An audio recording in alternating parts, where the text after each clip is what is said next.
It is time for a best of 3 series of top level Terran vs Zerg on the brand new balance patch. Spotting right here in the upper right, playing in red, we have none other than Clem.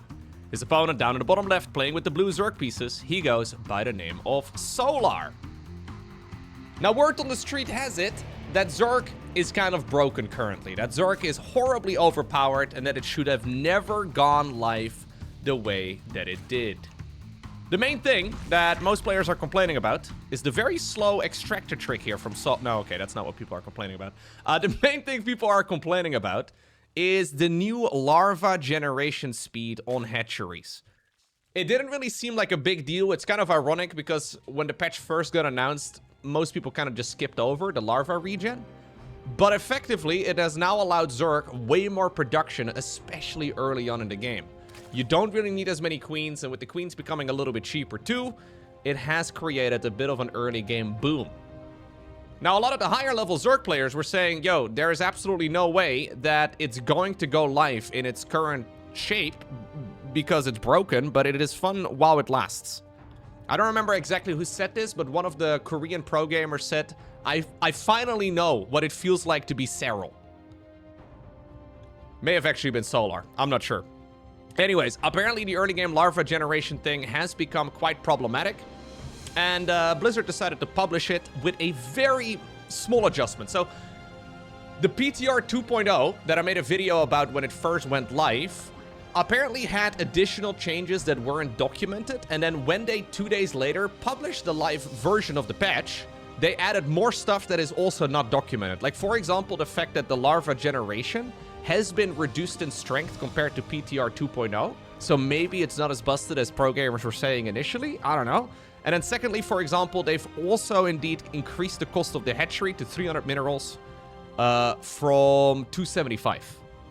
So a bunch of small adjustments that never were mentioned. It's really quite difficult to say what the exact patch actually has turned out to be.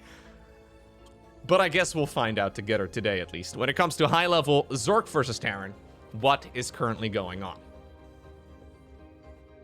Now, I will say that this is a matchup that will likely be changed a little bit less compared to any of the Protoss ones. Protoss, generally speaking, is, yeah, quite a bit different, of course, now with the warp gate changes and all the rest of it. But I do believe that Zerg is going to be able to be quite a bit more aggressive earlier on in the game. Quick Roach warn here from Solar. Is that actually what we're just going to see here? Is this what the new meta is going to be like? Do we just send roaches across the map together with links? As a matter of fact, actually, we don't even have metabolic boost. This is Solar opening up with a quick Roach warn.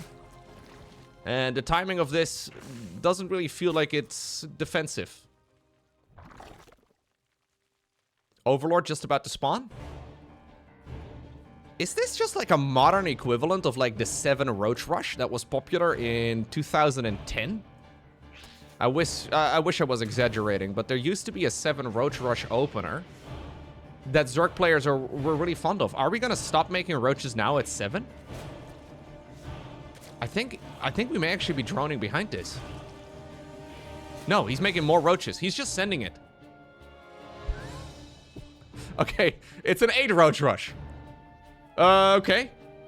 In the meantime, by the way, a couple of Zerglings are being really annoying. These links are forcing the Reaper at home. Since there was no SCV scout, Clem has no clue that this is coming.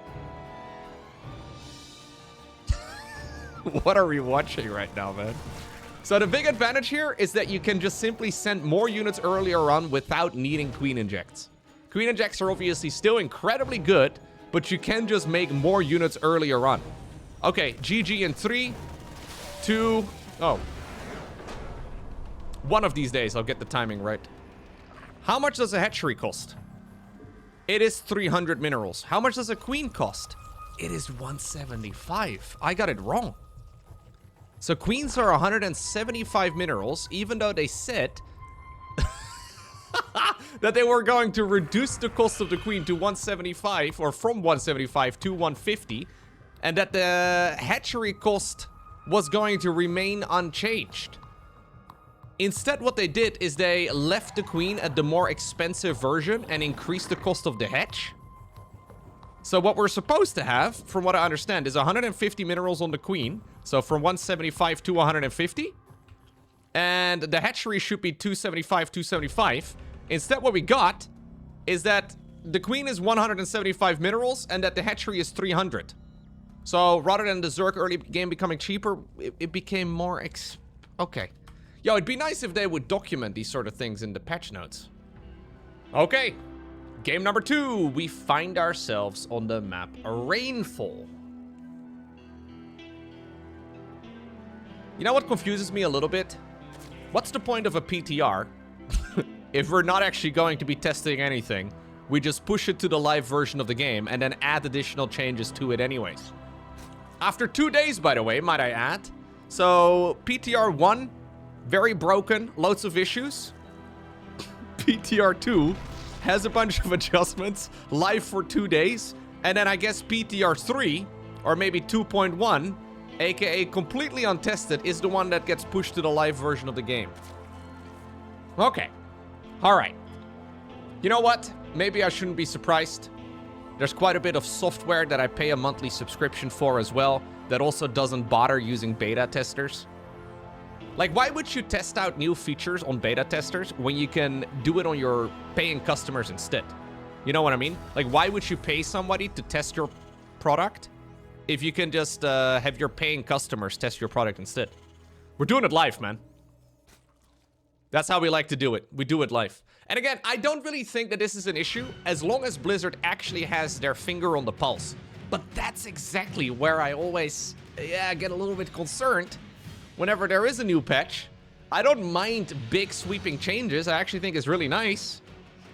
But if something turns out to be absolutely busted, I would like to not wait 6 months before, somebody actually gets to adjust it. But it does seem that the Blizzard intern has been a little bit more communicative than before. Maybe he had a holiday coming up, though. Maybe he took a vacation or something. He's like, well, I'm not going to be able to wait 2 weeks. Bam! I'm just pushing it live right now. Maybe the intern got sick, you know? That's why we didn't hear anything between patch 1 and then PTR patch 2. Maybe he got sick or something for 3 weeks, and then we didn't hear anything. I don't know. Move slow and then break things. That's how we like it. Command center on the low ground here for Clem. On Rainfall, by the way. An official ladder map now.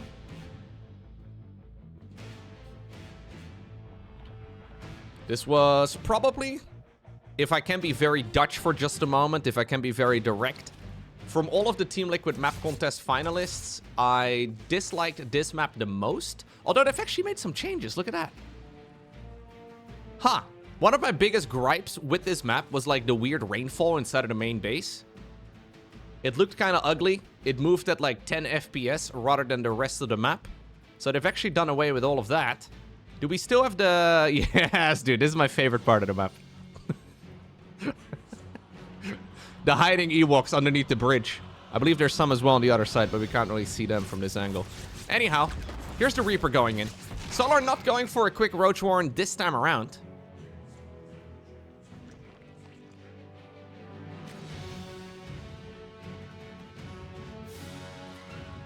Okay. Oopsie. Gonna have to go back home again. Look at this, man. Look at the Ewoks celebrating the death of that medevac. Or is it a medevac? I don't know. A little hard to say. Anyways, something human. Disgusting. Alright. Tech lab inside of the main. As Clem has been forced into a pretty defensive position this time around. I've seen quite a few games of ZVT on the new patch so far, and triple command center builds seem to be a thing of the past. Maybe they'll turn back around as Terrans get more comfortable, but lately we've been seeing a lot more double gas openers, where they get 2 refineries early on, 2 command centers, and then 1 barracks, 1 factory, 1 starport, and then they just make a variety of things. We just make a bunch of stuff. Is Solar going to be cooking up something else aggressive? A lot of early game builds that were common back in the day, I think are viable yet again because of the larva change. You effectively get an extra inject every once in a while, right? Like, that's the way to look at it. you effectively get an extra set of larvae every couple of minutes. And it adds up pretty quickly. So, for example, I've done...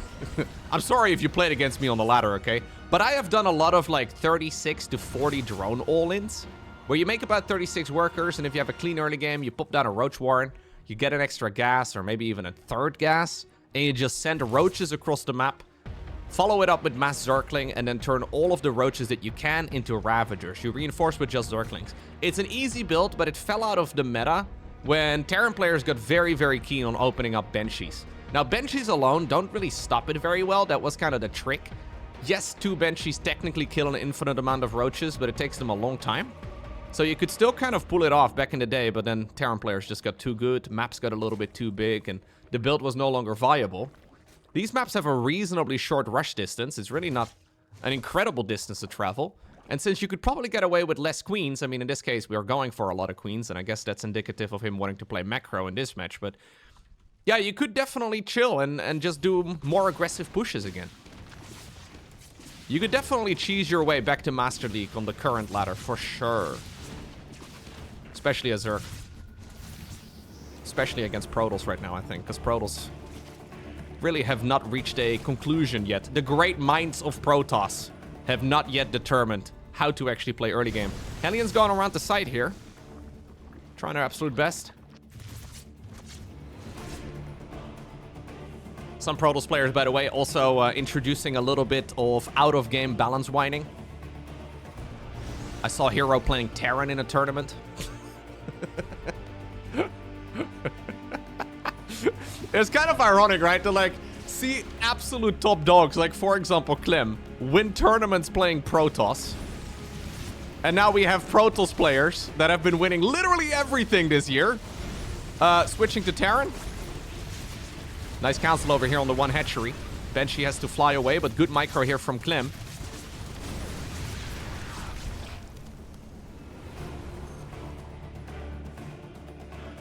Yeah, it is always kind of funny. The grass is always greener on the other side. That's how it goes in StarCraft. Although it does seem that the grass is not very green on Protoss at this point in time. But really, again, if you hear somebody say that they know what Protoss will look like in a month from now, call them out, man. It really is kind of difficult to actually predict what things will be looking like over a month or two, because it's just so weird. Like, everything is so very much so up in the air. Double Baneling Nest. Yo, is that another undocumented change that I'm not familiar with? Having a second Baneling Nest doubles the research speed of centrifugal hooks? That would actually be kind of interesting, but not the case. This is certainly a misplay here from Solar.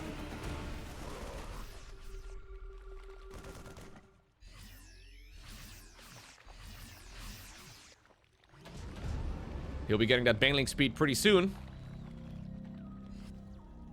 Extra OVs coming up as well. Third command center landed down on the low ground. The tentacle rocks are indeed bleeding out right now. No creep to save them.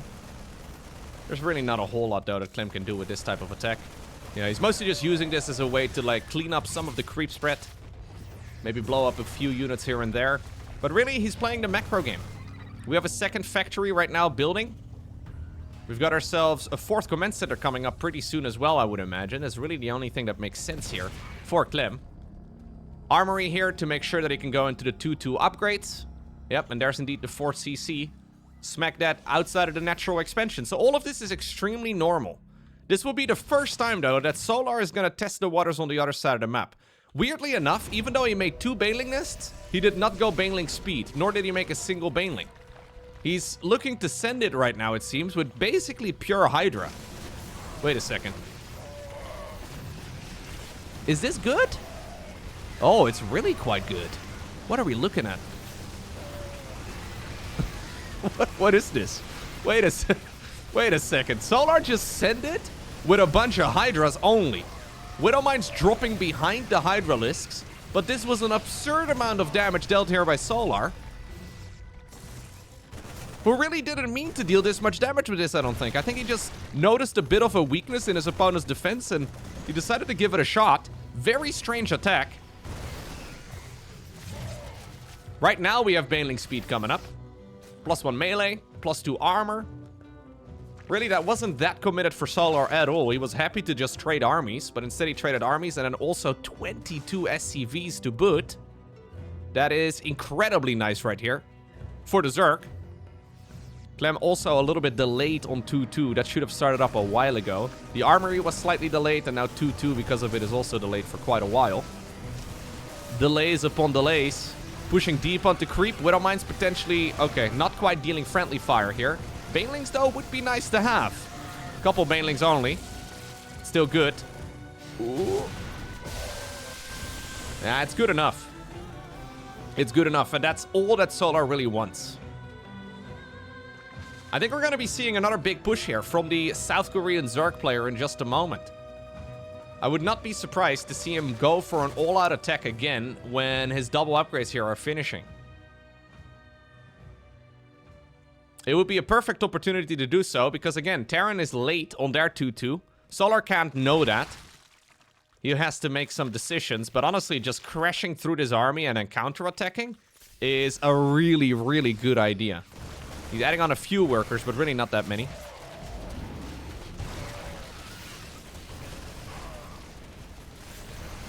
Ooh, nice target firing right there by Clem. Trying to get rid of those Banes. But now indeed the Zerg is just about ready to go on the counter-attack.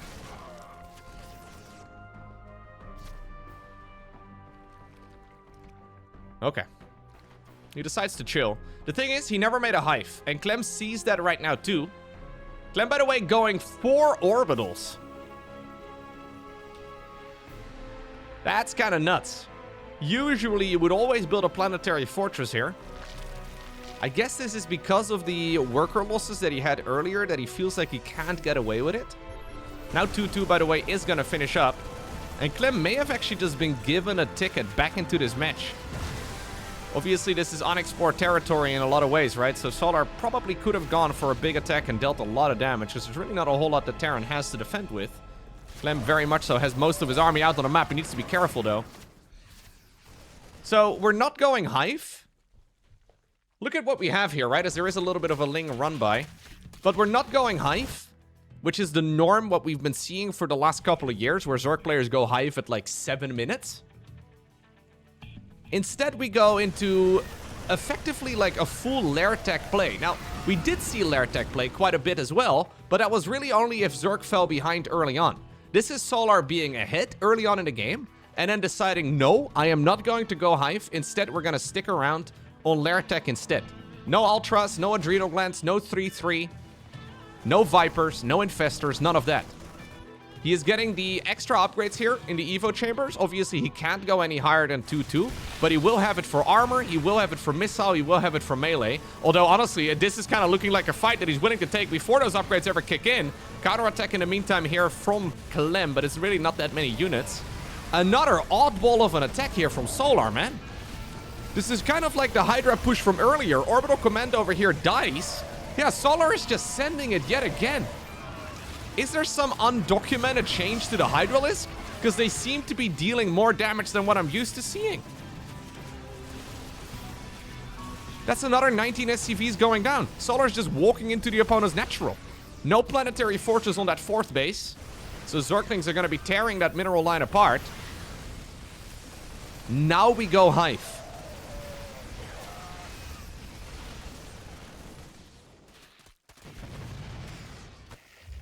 Additional Banelings, though. Reinforcing all of it. Solar did fully spend his bank. Down to very few minerals. Ah, we're going Lurker Den now. It's so funky. It doesn't really make a lot of sense here. I think Solar is just basically playing by feel here, right? Like, he's looking at it. He's Zerg vibing. He's vibe Zerging. Whatever one verb you prefer here. Zerg maxing. How about that? How about the term Zerg maxing? Yeah, Clem is actually forced to deal damage now. I don't know if he realizes it, but he is slowly falling behind quite far. So many workers going down is just insane, right? Like 47 SCVs in a straight up macro game is kind of nuts. Plus, of course, we don't have a third command center down on this low ground anymore.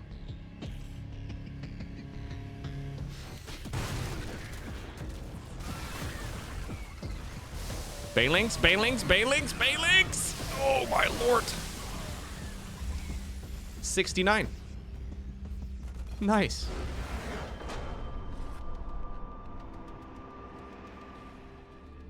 One more? Yeah, let's do one more. We find ourselves on a map called At Eternity's Edge. It's once again Solar, but this time around, he's facing off against another Terran player. He's going up against Bjorn.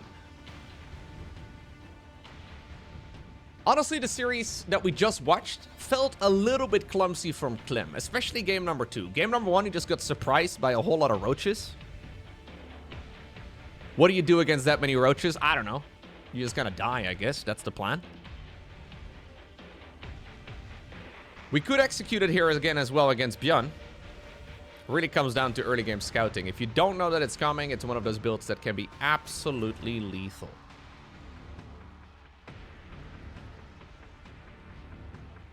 Most of the new patch tournaments, by the way, that we have seen so far have had Zerg versus Zerg finals, which is kind of ironic because I feel like that really has been the least common matchup in all of 2026 so far.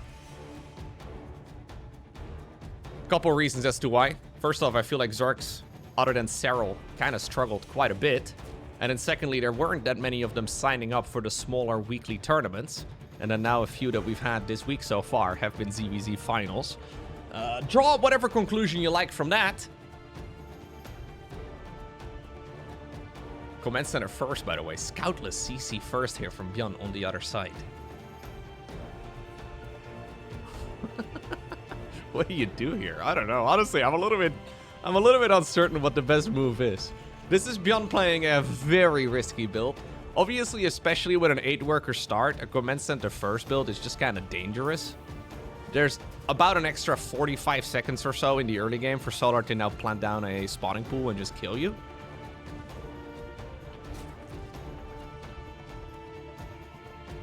Not the case this time, though, for Bjorn, luckily. It's going to be hatch into gas into pool.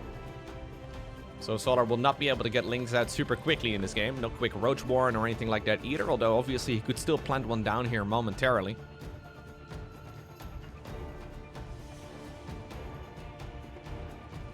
The slow Overlord Scout is going to be arriving. Solar will see that everything's quite normal. Other than, of course, the CC first. There's a nice little pillar, actually, in this natural expansion. And that's another one of those things, right? Like, this map pool is designed for the previous patch. So, for example, Zerg was underperforming a little bit on the previous patch. At least, it seemed to be underperforming a little bit. So, the map makers may be very well putting in little pillars like this to help Zerg out just a smidge. Right? So, we used to see this on every single map for, like, the first 10 years. And then over the last few years, these pervert pillars to park your overlords on, they've been slowly shifted away. With Zerg underperforming a bit, though, maybe you want to start adding them back in. Now, it may turn out to be that with the new patch, Zerg is a little bit overtuned. And then, well, a little extra bonus like that is just entirely unnecessary. It's always fun, right, when we have big changes like it, but sometimes... yeah, sometimes, especially when map changes, map pool updates, and then balance updates all hit right at the same point, it is a little bit disjointed, and it may be like a double way buff in a way, right? Where, yeah, the map makers are trying to help out balance-wise, and then at the same time we have a balanced patch that just makes the straight units also stronger. Anyways, it's going to be a starport here on the back of this here for Bjorn. Just like Clem, not opting to go for a triple command center build here. So this is CC first, double gas, 1-1-1. One barracks, one factory, and then one starport. Reactor is likely going to be switched over in just a moment, although this is Bjorn we're talking about. Yeah. Bjorn likes to do things that are a little bit weird. Normally you'd be pumping out either Medevacs 2 at a time or Hellions 2 at a time. Bjorn wants to be pumping out Marines 2 at a time. Third CC? Yep. Ah, by the way, I forgot about that. At Eternity's Edge did get turned into an official ladder map pool. So for the Nova fans out there, this is you, by the way. I don't know why you're wearing that mask, but anyways. I'll try to not ask any questions, but for the Nova fans out there, the lady's back on the big screen.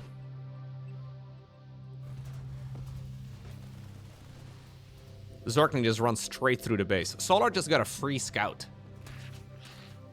Kind of a big deal. What is he up to in the meantime? Well, just playing the macro game, it seems. Lair coming up. Evo chamber coming up as well.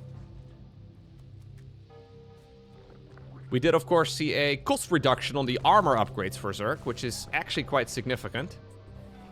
Much easier now to get that armor upgrade, and it's very important for a lot of builds, especially against Terran.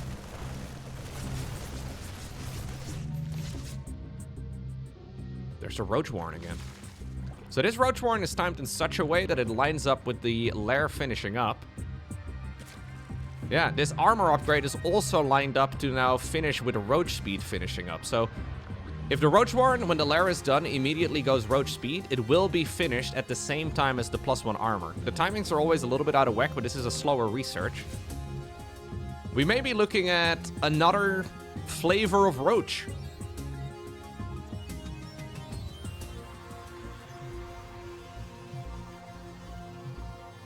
Zergling's looking to see if there's some sort of wall in. Or Lecter off. Not quite able to run through. If this was Age of Empires 2. I could already see a freaking hole in my wall this time around, man. For some reason, whilst playing AoE 2, I can never make walls. Yeah, but look, we're going Roach speed here, and we're making a lot of Roaches. So it's 5 gases, 3 mineral lines saturated, and just mass Roach. It's a different flavor of Roach right now here for Solar. And I think he's just going to send it. I wouldn't be surprised. In the meantime, Björn has no clue that this is happening. He just landed the 3rd command center down on the low ground. He is hitting a bunch of supply blocks. This is the 2nd supply block that I've seen him hit. Oh no, he also does not have energy on any of his orbital commands. This is an extremely bad supply block right now for Björn. It effectively means that he's not making units here for a while. Oh no, that's terrible. Especially if Solar is about to send it. 4 depots all at once. Big mistake here from Björn. Not one that really should be happening at this level. But everybody is just a little out of it, right? Like all of those mechanical... yeah, timings, I guess. Like the mechanical skill that the players have built up. It's just thrown out of the window. StarCraft players tend not to be the most flexible players out there. Now the Roach Ball will get revealed. Björn was just about ready to snipe a 4th hatchery, but sadly for him, the 4th hatchery is on the right here. And I think now we're just going to see the Roaches counterattack. So many Roaches available. This little hit squad, though, of Terran units is keeping this... ooh, keeping that army at bay. Best to not be, biling your own units. But what in the world is Björn going to be able to do against this? Look at the supply count now. Widow Mines don't really deal that much damage. What we really need is siege tanks and units. That supply cost, or that supply depot cost here for Björn is really going to hurt him. Wow. Another flavor of Roach. Dealing a ridiculous amount of damage. SCVs are dropping like flies. No pull from the 3rd base either. And drones on the back of this. Solar is going to be happily macroing behind this. Honestly, I wouldn't blame Björn for just GGing out at this stage. This is crazy, man. Like, we haven't seen Roach all-ins from high-level Zergs in a long time. But it seems to me that they are indeed back in the meta. Whether or not we'll have any follow-up adjustments from Blizzard, I can't really tell you. But if you're a Zerg player who enjoys early game aggression, this is the meta for you, it seems, at least for now. Terrans may need to very well figure out how to proceed in this matchup yet again. And likewise, Protoss as well, man. Like, you can 100% be Roach rushing Protoss too. Protoss have no idea what the new standard is going to be. So just doing any of the 17 variations of Roach all-ins, 17 just being an arbitrary number, of course. There's so many different builds you can do that focus on early game Roach aggression. I think all of them are viable yet again. I've noticed over the years, right, when like patches get more and more figured out, when the balance is more and more tightened up, usually that's when those basic all-ins also are no longer viable. But since nobody knows what they're doing, I guess Roach rushes are back on the menu.